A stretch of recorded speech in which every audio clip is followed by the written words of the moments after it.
Hello everyone, welcome back to IT and Research Accelerator. In our previous tutorial, we built a traffic light simulation using the Arduino and multiple LEDs. Today, we are going to improve that project by introducing a pedestrian crossing, and this is going to be through a crossing button. This is going to make our system more realistic because pedestrians can now request permission to cross the road. So we shall start by reviewing the previous project which we designed, showing the traffic light circuit. And here it is, the traffic lights change automatically using the fixed timing that we put in our configuration in the code. And when we come here and we click start simulation, it is going to work fine. You see green is on for 5 seconds, then the orange or yellow goes on for 2 seconds, then red.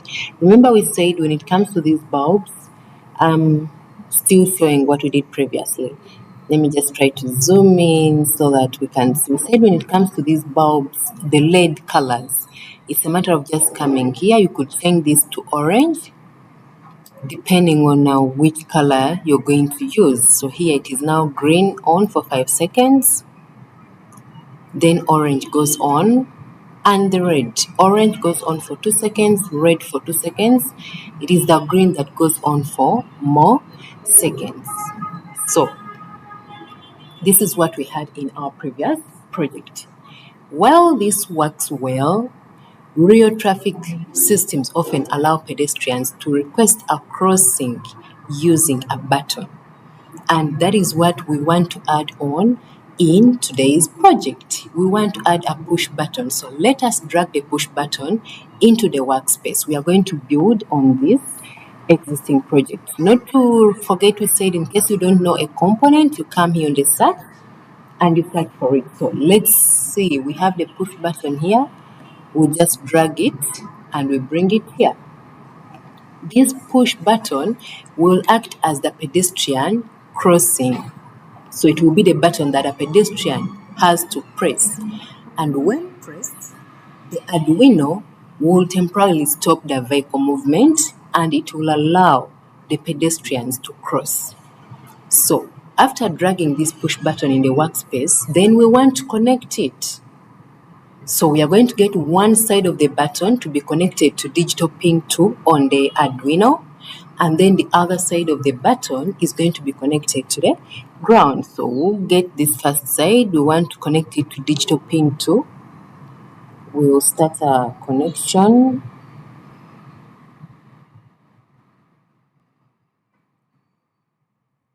We want it to be here in digital pin 2.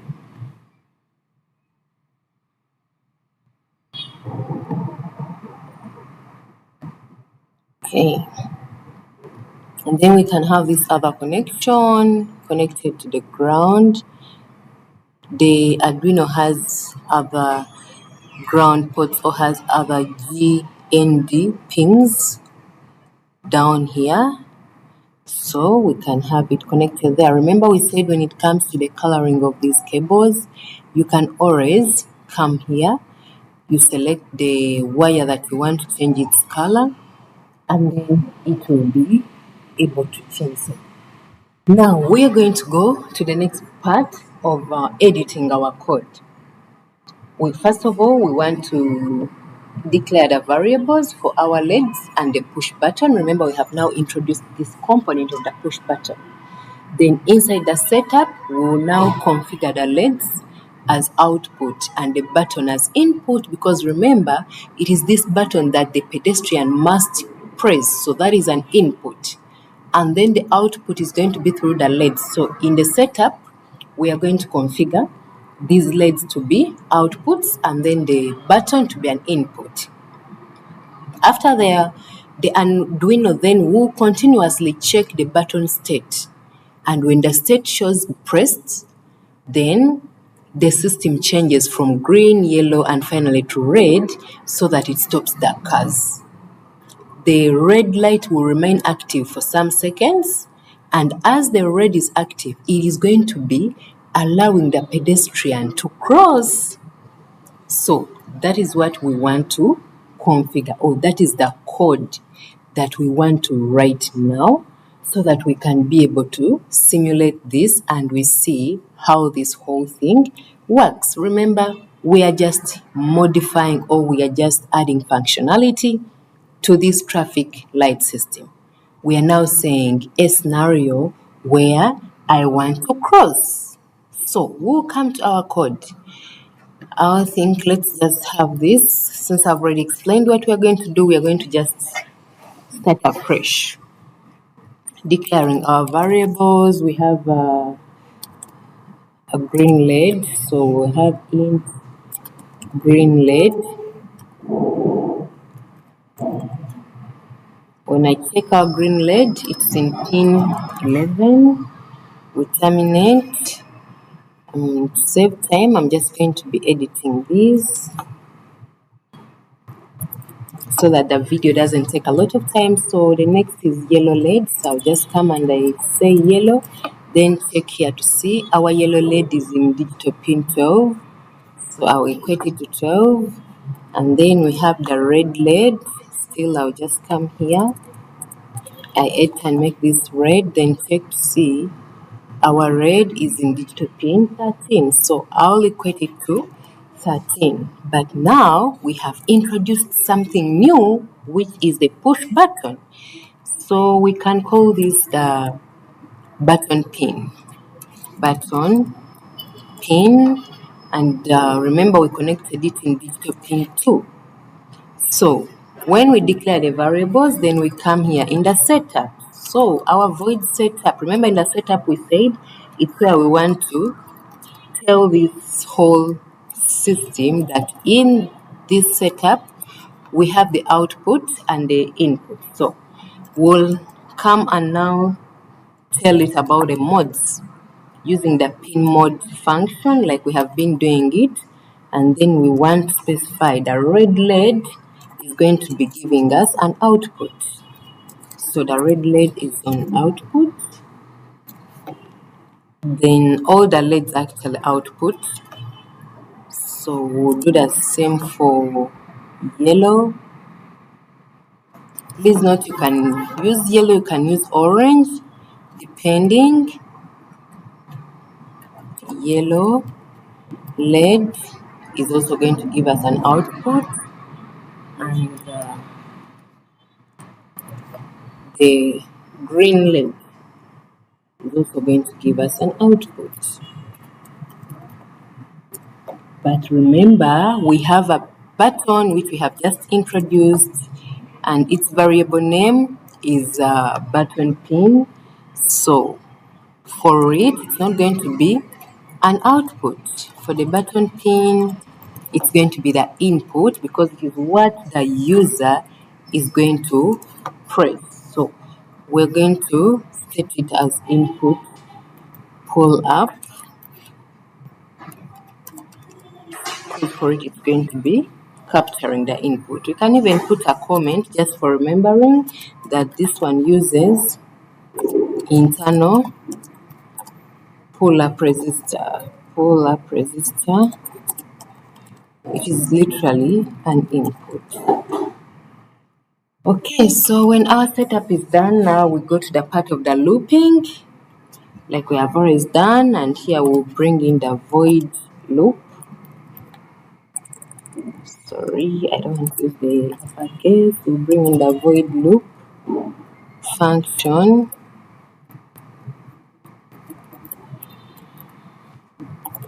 And then inside the loop, we go ahead to write our code. So first of all, we're going to first put this button state at the beginning because it's what we are going to be basing on the state. So the button state is equal to the digital read. We want this state to be read. And where are we reading from? We are reading from the button. This button is called button pin. I hope I don't confuse the names. Let me just... Oh, okay. It is uppercase button pin. So we'll terminate. And then we start putting the condition that if this button state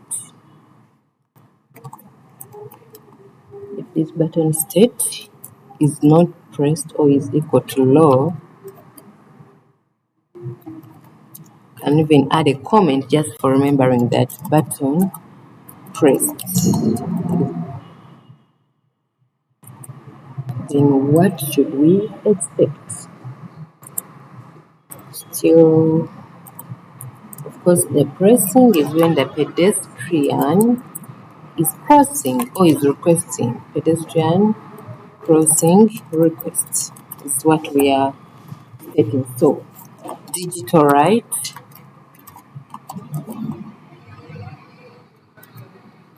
we want to start with the green LED. So we have a green LED, turn low.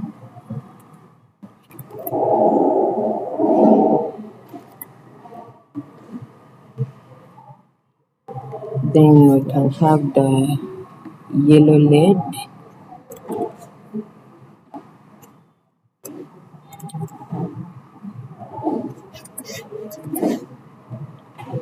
Here we'll come and put yellow LED is going to be high. When the green is low, then this is going to be high.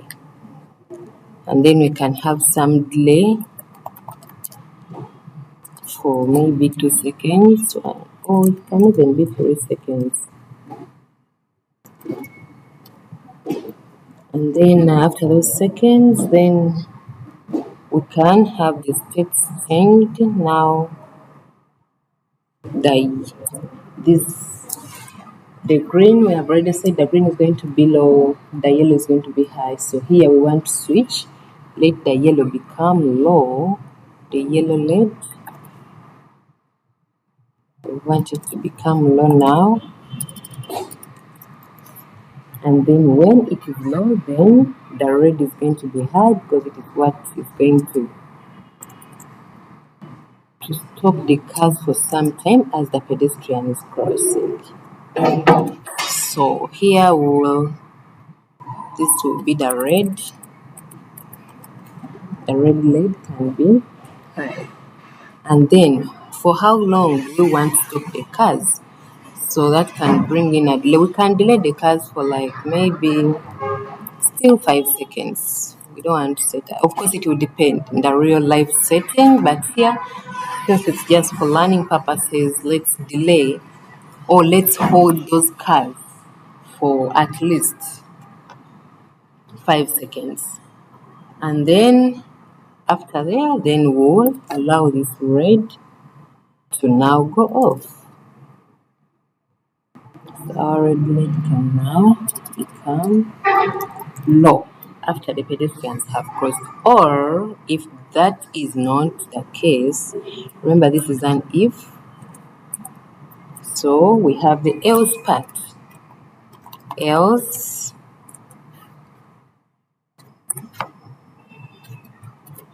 of course, I know you remember we kept saying and emphasizing how sometimes when these codes become longer or have many lines, we expect errors, but do not worry. These errors, as long as you understand the flow, the errors we can always edit them. So apart from that, we can have our green LED high, and then these others can be low.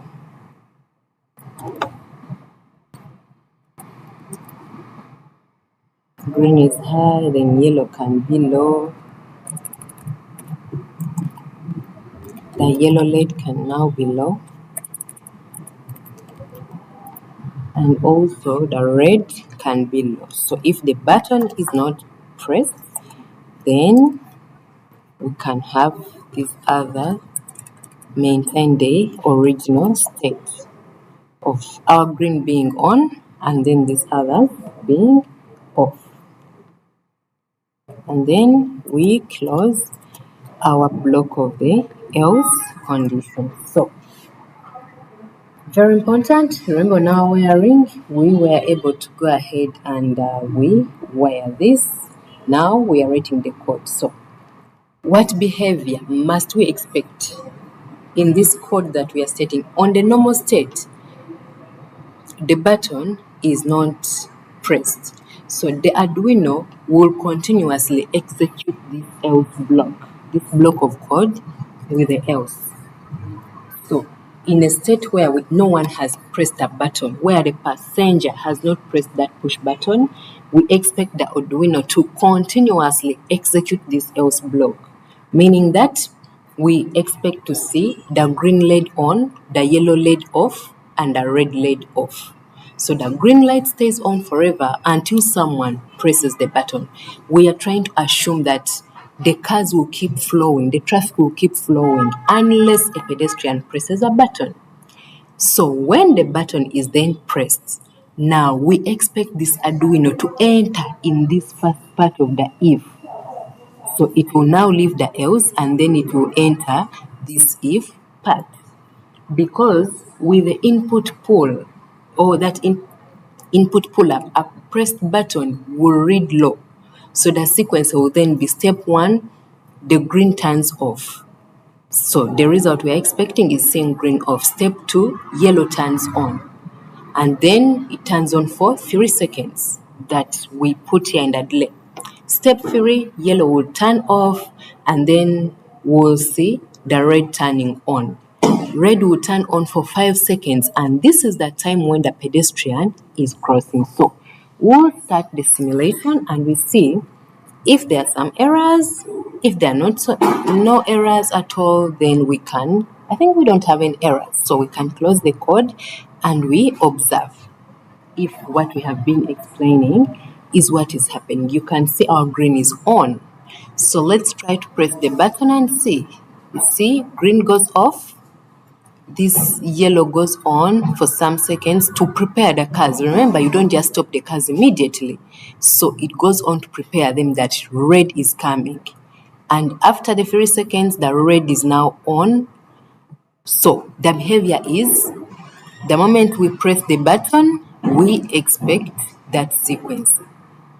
That the yellow will be on for just 3 seconds and then red will be on to hold the cars. When you stop pressing the button, then we expect it to go back to the behavior of green. So maybe we can just do that one more time so we can observe our result.